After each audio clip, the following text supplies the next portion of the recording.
Su una pittoresca collina nella zona di Mersch, un menhir troneggia come un testimone silenzioso dei tempi antichi, nel cuore geografico del Lussemburgo.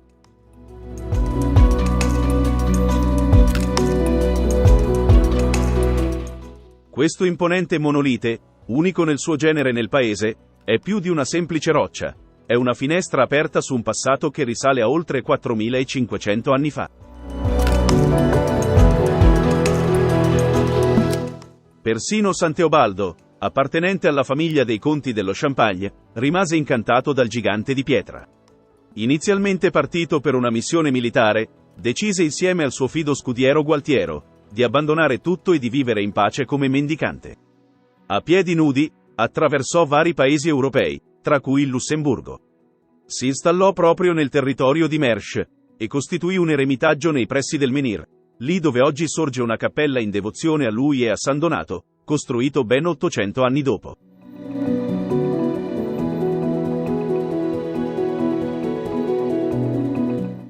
Il monolite, modellato per assomigliare a una figura umana, è stato oggetto di alcuni scavi archeologici nel 2001, condotti dalla sezione di preistoria del Museo Nazionale di Storia e dell'Arte lussemburghese. L'attenta analisi delle incisioni, concentrate su un solo lato, sembrano indicare che la sagomatura fu eseguita direttamente sul sito di estrazione, riducendo sensibilmente il peso del masso da trasportare. Il colore rossastro è di origine naturale, derivante dall'ossidazione della tipica arenaria lussemburghese. Questo tipo di roccia è presente in un affioramento a circa 2 km di distanza, probabile sito di origine del menhir. Facendo un confronto con diversi monoliti europei, si intuisce che la scelta di utilizzare un blocco di pietra con pigmentazione di tipo rosso sangue non doveva essere affatto casuale.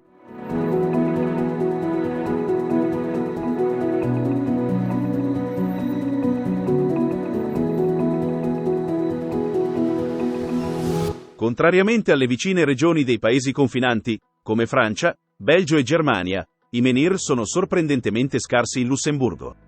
Da qui, la necessità di condurre ulteriori esplorazioni per individuare l'esatta ubicazione del sito d'estrazione del blocco e l'eventuale presenza di altri punti di asportazione che testimonierebbero la produzione di ulteriori monoliti.